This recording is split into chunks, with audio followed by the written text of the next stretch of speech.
Welcome back to LimpQ Plus, everyone. On this channel, I'm 100%ing Breath of the Wild by a bit every day until the sequel Tears of the Kingdom comes out in 124 days. And today, I have some advanced tips for you for each of the runes in this game.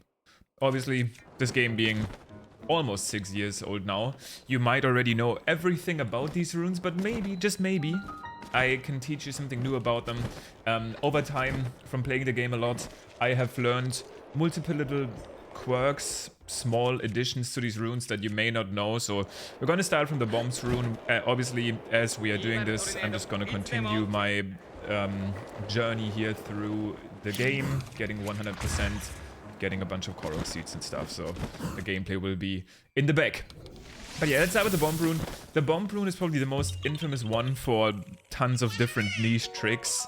It is the most powerful rune. We can use it not only to deal damage, but obviously also for tricks like the Wind Bomb, the Bow Lift, Smuggle Slide, and even other movement tricks. We used them before. We did something called like Bomb Boosts, where essentially you would like jump, shield jump, and then place a bomb behind you, kind of like this, to go over like smaller gaps, sometimes in shrines. Before wind bombs were a thing, this was a very common speedrun strat. So bombs were always decent, now they're broken. Basically ever since wind bombs and BLSS, they're broken. When it comes to specific tricks, I'd say, other than big glitches that you guys probably know, I have one little niche advanced tip that I want to drop basically about both of the bomb runes, which is that they can be used to distract enemies, which is again something that many people already know, probably, especially if you've watched old any percent speedruns. But they can't only be used to go the offensive route and you actually blow something up, but sometimes, especially in Hyrule Castle, you can drop a bomb and enemies will run towards it. They will kick it around, giving you an easy opening to sneak strike. But with bombs already having so many advanced tech, so much advanced tech like wind bombs and the Bow Lift Smuggle Slide, I didn't want to talk about them too much. Now, Magnesis actually has some cool uses that are not necessarily super known. I am here in the in the Goron area, where there is some of these mine carts, and you've probably seen this before, the so-called flying machine. What's the flying machine? Essentially, you grab one minecart that's below you and stand in a different minecart on top of said minecart, and then you get to essentially fly. Let me show you if I can set this up quickly. That being said, another trick about Magnesis that a lot of people don't know is that you can actually use the D-pad to move things forward and backwards. This is also, like, some people just walk around like this, but you can use the D-pad to move things forward and backwards. You can use motion controls, which is also something that people don't know. This can also be used if there's a chest in the ground. You can just flick your controller upwards like this, and it will get the chest out of the ground really quickly. Again, the D-pad trick being probably a little bit more of an advanced trick that not a lot of people know. We use that, for example, to open metal doors quickly by just grabbing the Magnesis, tapping the D-pad back, and the door will open from the initial momentum. But let me see if I can show you the good old flying machine trick before I move on to the next rune and also continue with my Korok quest. But that's pretty much the big one when it comes to Magnesis. As I'm grabbing this minecart, let me talk about Stasis for a little bit. And there's some small things that are not super known when it comes to Stasis. First of all, the normal Stasis rune. This is, again, you might know this, but if you use Stasis and you immediately use it again, you have much less cooldown on your rune than usual. If you wait until the Stasis timer runs out, the cooldown of the Stasis rune goes up tremendously. And if you sometimes just need to stasis objects to move around, I recommend, if you can, to use stasis again to reduce the cooldown. Oh, okay, I caught it. Additionally, Stasis Plus is a very powerful rune because it allows you to stasis enemies to deal lots of damage to them. But one niche advanced trick that I would like to tell you about is that it can actually be used to get easy horses. If you're going around somewhere and you're wind bombing and maybe you're tired of using wind bombs now, one thing you can do is you can stasis plus a bokoblin on top of a horse for just a second.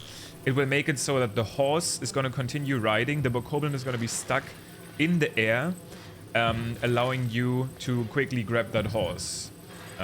Nice little trick that I do sometimes in 100% speedruns that people don't necessarily know about. This is the flying machine glitch. It's unfortunately extremely weird to control. I did want to talk about this real quick. People don't seem to know it as much anymore nowadays.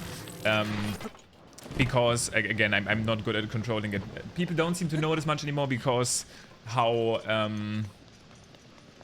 obviously easier it is to do wind bombs, but this was very popular back in the day, and I'm assuming a lot of the players, even these days, have at least seen the flying machine once before. But I still wanted to show it off because it's definitely an advanced use of the Magnesis Rune other than the D-pad trick. And then, again, Stasis Plus can obviously be used to deal damage. People know that, but the horse trick is an advanced trick that not everyone knows, and I think it can be pretty useful.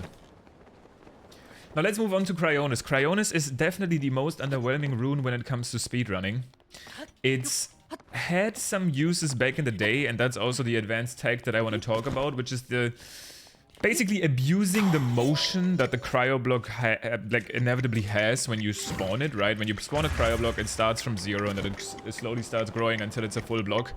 That block has motion, so it can be used to, for example, lift up guardians. You've seen some combat tricks before where people place a Cryonis block under a guardian, then go into bullet time, which messes up the momentum in the game, which will then push the guardian up super far into the sky, and people do like cool trick shots with that combination. We've also seen in speedruns placing Cryonis on the side of a waterfall, shield jumping into the spawning Cryonis block and going into bullet time, and then instead of the guardian, it's actually Link that's getting catapulted through the sky.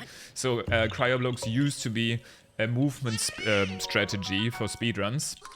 And then last but not least is the use of Cryonis as a defense tool.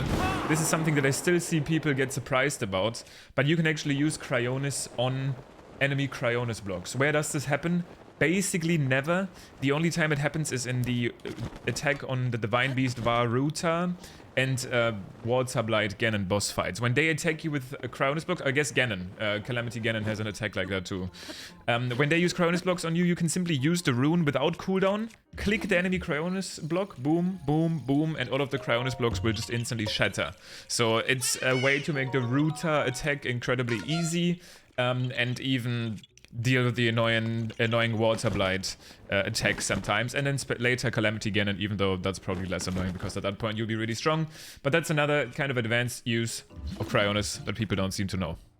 Still an underwhelming rune, nonetheless. The camera rune I'm not going to talk about too much. I do have one little detail that I want to talk about when it comes to the camera rune, which is it's used for some very intricate tricks. Obviously people at this point probably know about the what is it? The selfie feature? I don't even know how to do it right now. One day I'll figure it out. Ah, there we go.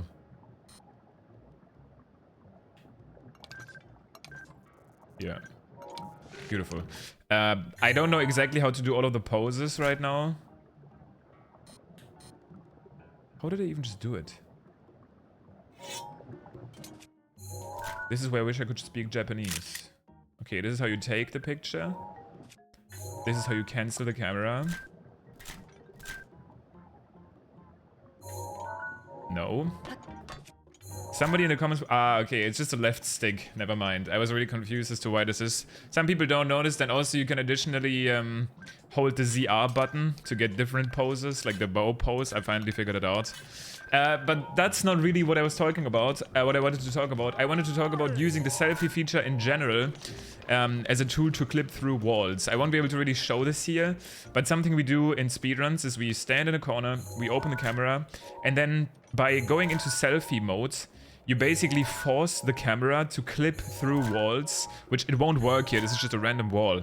But sometimes it allows you to basically clip into walls, and it's very rarely used as a speedrun strat called the selfie clip, and that's probably the most advanced use of the camera tool that I'm aware of. But that's pretty much where it ends as well. As you can see, I'm not the super knowledgeable camera guy, as I didn't even know how to do the selfie poses, but the camera clip is cool. Let me see if I can maybe, even though I highly doubt it, if I don't get it like first or second try, I don't really want to try it because it's pretty rarely used. I'm trying to... First of all, game, please. Let me go up there, please. I'm trying to see if I can... Okay, game is not collaborating with me anyway, unfortunately. These camera selfie clips can technically be used to clip on top of this into the shrine by standing on a very specific spot. Like here, around here. Then using the camera. And then hopefully eventually clipping in. I tried a little bit, but it probably won't work. But I can already go and talk about the Amiibo Rune at the same time, which is actually a rune. Yeah, it won't work. I'll try and link a camera clip into the description if I can find one. If you're interested, a selfie clip. They do actually work, trust me, but they are very, very rarely used. I just wanted to talk about them and tell you that they actually are a thing. So the Amiibo Rune is interesting. So I don't know if I've ever used Amiibo on this file. I hope not. If I haven't, I can show you what I mean. Okay, apparently I have. The first time you ever open the Amiibo Rune, and this is the one advanced tech about it, you get a specific item box that explains you how Amiibos work. I don't think this can be... I don't think by turning Amiibo off and on, you can get that box back. That would be something that I don't even know about and would actually be incredibly useful. I highly doubt it though. No. Again, the very first time when you play through, you open that box, there's that rune, there's an item box that explains you how Amiibos work. They will just briefly tell you, scan your Amiibo here, but this item box can actually be used in some interesting ways. We use it in a very advanced speedrun strategy, but one of the easiest ways to use it, or how we used to use it, is in combination with stasis launches. So sometimes what we would do is we would charge up an object to launch on it. I have no idea why the arrow is going this way. The minecarts are very strange. Yeah. Oh. And when you're on the object, what you were able to do, I won't actually be flying. But let's... Okay, I was kind of flying. Let's imagine I was on top of the object still. I could actually activate the Amiibo Rune, which gives me the item box, which will then refresh my Stasis Rune. So we had some ridiculous launches where you would charge up a metal box, ride it up into the sky, use the Amiibo Rune to refresh your cooldown, mid-air stasis the object again, do a trick called a bow spin on top of the box to charge up the box again, and then use stasis again to keep flying. A very, very advanced use of the Amiibo Rune in terms of speedrunning. Probably one that you may have not heard about, maybe you have. That's some niche knowledge though. I wanted to at least have something to say about the Amiibo Rune. That's pretty much it though for all of the runes. Some advanced knowledge, some advanced tricks. Hope you guys enjoyed this video. I didn't really get much progress done in terms of Korok seeds, but hey, we still have a lot of time. Wait, do we? Wait, why is it 43%? Hello? Wait, what's going on? Did I recently load the wrong save file or something?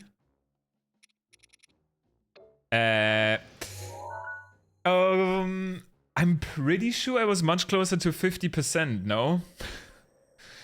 You know what might have potentially happened? Oh no. Wait, no, I have all of this stuff. I recently was messing around with my Switch's date. Because... Okay, I have all of those as well. I was recently messing around with the Switch's date because this was used for Strain 100%, so maybe I messed something up with my save files. Oh no, why do I not have these Korok seeds? What happened here? Wait, but then I have this one? I am a little confused. I don't know why I don't have these Korok seeds. A little bit of a disaster unfolding right now. Well, we have time, you know, 124 days. But this means I have to hurry up a little bit. I hope I didn't mess up something too bad. Looks like we're gonna have to do some Korok searching a little bit more intensely in these next videos. Thank you for watching anyway. I appreciate it. And I hope I see you guys tomorrow in the next video when it's only 123 days until Tears of the Kingdom. Peace.